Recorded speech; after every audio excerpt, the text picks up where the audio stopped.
ডাকসু ও জাকসু নির্বাচনের পর এবার সবার দৃষ্টি রাজশাহী ও চট্টগ্রাম বিশ্ববিদ্যালয়ের দিকে। ডাকসু নির্বাচনে নানা অনিয়মের অভিযোগ ছিল ছাত্রদল সহ অন্যান্য অনেক প্রার্থীর। আর কারচুপির অভিযোগ এনে জাকসু নির্বাচন বর্জন করে ছাত্রদল সহ কয়েকটি প্যানেল। এই অবস্থায় ডাকসু ও জাকসু নির্বাচন কতটা গ্রহণযোগ্য হবে তা নিয়ে দেখা দিয়েছে সংশয়। বিস্তারিত আল মোহাইমিনুল খানের রিপোর্টে। দীর্ঘ বছর পর এক জাঁকজমকপূর্ণ নির্বাচনের মধ্য দিয়ে ঢাকা বিশ্ববিদ্যালয় কেন্দ্রীয় ছাত্র সংসদ ডাকসু পেয়েছে তার নতুন নেতৃত্ব। একই পথে জাহাঙ্গীরনগর বিশ্ববিদ্যালয় কেন্দ্রীয় ছাত্র সংসদ জাকসু নির্বাচন অনুষ্ঠিত হয়েছে বহু বছর পর। এই দুই ছাত্র সংসদ নির্বাচনের পর এবার নির্বাচনী আমেজ বইছে রাজশাহী ও চট্টগ্রাম বিশ্ববিদ্যালয়ে। দীর্ঘ ৩৬ বছর পর অনুষ্ঠিত হতে যাচ্ছে রাজশাহী বিশ্ববিদ্যালয় কেন্দ্রীয় ছাত্র সংসদ ডাকসু নির্বাচন। এ নিয়ে শিক্ষার্থীদের মধ্যে রয়েছে মিশ্র প্রতিক্রিয়া। ঢাকা বিশ্ববিদ্যালয় এবং জাহাঙ্গীরনগর বিশ্ববিদ্যালয়ের মতো মুক্ত গণতান্ত্রিক চর্চার পরিবেশে যে হস্তক্ষেপ হয়েছে এবং যে স্বৈরাচারের পতিত স্বৈরাচারের ন্যায় যে কালো ছায়া পড়েছে সেটি আমাদের ডাকসুতেও একটা মেঘের একটা কালো ঘনঘটা দেখা দিয়েছে, যেটি নিয়ে শিক্ষার্থীরা উদ্বিগ্ন। আমরা যে পজিটিভিটিটা নিয়ে আগাচ্ছিলাম সেই পজিটিভিটির কিছুটা কমে গেছে আসলে ভেতর থেকে, যে হয়তো যেহেতু সন্তোষজনক অনেক ঘটনাই ঘটেনি, তো এখানেও সেটার প্রতিফলন আমরা হয়তো দেখতে পারি। ডাকসু এবং জাকসু নির্বাচন নিয়ে বিভিন্ন অনিয়মের অভিযোগ উঠছে এবং বিশৃঙ্খলা দেখা যাচ্ছে। তো রাজশাহী বিশ্ববিদ্যালয়ের এর ইম্প্যাক্ট পড়বে না, এটা কিন্তু আমরা হাওয়ায় উড়াই দিতে পারছি না। সংখ্যার জায়গাটা আসলে ডাকসুতে নাই বললে খুব ভুল হবে, কারণ আমরা যদি নির্বাচন কমিশনের দিকে তাকাই, এখানে দুইটা দলের মেইনলি নির্বাচন কমিশনার বলেন, এরপর রিটার্নিং অফিসার বলেন, এগুলো নিয়োগ দেওয়া হয়েছে।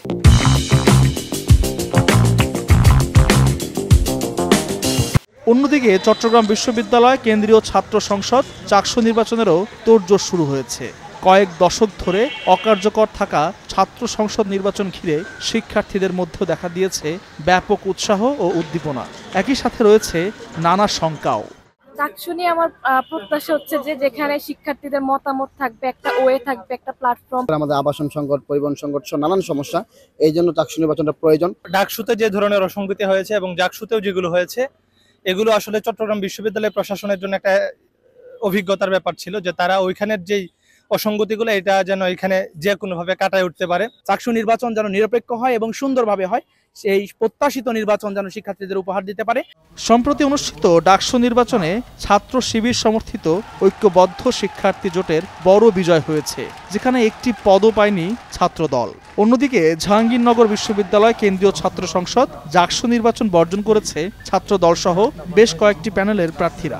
দুটি নির্বাচনে বিভিন্ন বিষয় নিয়ে অভিযোগ উঠেছে। এই পরিস্থিতিতে ভিন্ন এক সমীকরণের কথা জানিয়েছেন এই রাষ্ট্রবিজ্ঞানী। ছাত্রদল একটি পুরনো দল, কিংবা তাদের সক্ষমতা অনেক বেশি, তাদের সাপোর্ট বেসও আছে, কিন্তু তাদের সাথে যারা নির্বাচন করেছে তারা অনেক বেশি এই জায়গাটাতে অনেক সুগঠিত ছিল। সর্বতভাবে ছাত্রদল তার শক্তি এখানে ব্যয় করেছে কিনা, কাজ করেছে কিনা, এটিও একটি বিষয় এখানে আছে। রাষ্ট্রবিজ্ঞানীরা বলছেন শিক্ষার্থীরা এখন দলীয় পরিচয়ের চেয়ে প্রার্থীর ব্যক্তিগত যোগ্যতা ও জুলাই অভ্যুত্থানে তার ভূমিকাকে গুরুত্ব দিচ্ছেন। তাই কেবল চেতনার দোহাই না দিয়ে শিক্ষার্থীদের আস্থা অর্জনে যারা মনোযোগ দেবেন তারাই বিজয়ী হবেন। এক ধরনের ওভার কনফিডেন্স ছাত্রদলের মধ্যে কাজ করেছে বলে আমার মনে হয়, এক ধরনের অতি আত্মবিশ্বাস, তাই না? এটা করাটা তাদের জন্য টু সাম এক্সটেন্ট দোষেরও না, কারণ তারা তো বড় একটা রাজনৈতিক দলের ছাত্র সংগঠন। বরং উল্টা কাজ করছে সাদিক, 24কে হাইলাইট করছে। 24কে হাইলাইট করার সুবিধাটা হলো যে আপনি সরাসরি তাকে কানেক্ট করতে পারতেছেন। একজন স্টুডেন্ট, হ্যাঁ আমি তো 24-এ ছিলাম। তারা বলছেন জাতীয় নির্বাচনের আগে ছাত্র সংসদ নির্বাচনগুলো একটি বড় চ্যালেঞ্জ। একই সাথে এই নির্বাচনগুলোর ফলাফল জাতীয় রাজনীতিতেও প্রভাব ফেলতে পারে। ধরেন যদি সব ক্যাম্পাসে শিবির জয়লাভ করে, তাদের প্রভাবে জামাত ক্ষমতায় চলে যেতে পারে, তাই না? সেটা কি হবে? সেটা ভিন্ন প্রশ্ন একটা, কারণ সব কিছুকেই তো আমরা এই শিক্ষা প্রতিষ্ঠানের রাজনীতির সাথে মেলাতে পারি না। তার নিজস্ব একটা বাস্তবতা আছে, জাতীয় রাজনীতির বাইরের হিসাব নিকাশ আছে।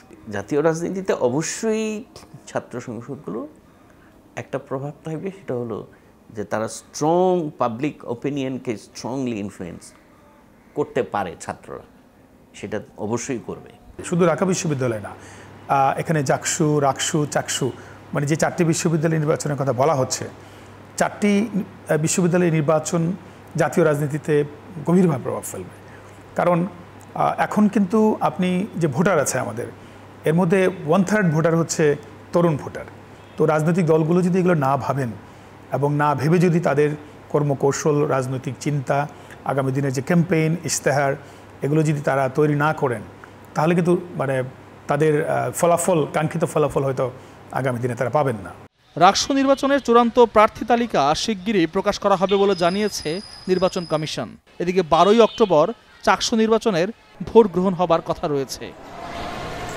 ডাকসু ও জাকসু নির্বাচনে যে মিশ্র অভিজ্ঞতার জন্ম নিয়েছে তার ছায়া পড়েছে রাকসু ও চাকসু নির্বাচনেও। জুলাই অভ্যুত্থানের পরে এর প্রজন্মের শিক্ষার্থীরা স্বপ্ন দেখেছিল ক্যাম্পাসে গণতান্ত্রিক পরিবেশ ফিরিয়ে আনার। সেই পরিবেশ ফিরিয়ে আনতে এই ছাত্র সংসদ নির্বাচনগুলো কতটা সচেষ্ট ভূমিকা রাখে সেদিকে তাকিয়ে আছে এখন গোটা বাংলাদেশ। আল মোহাইমেদুল খান, নিউজ 24, ঢাকা। ওকে।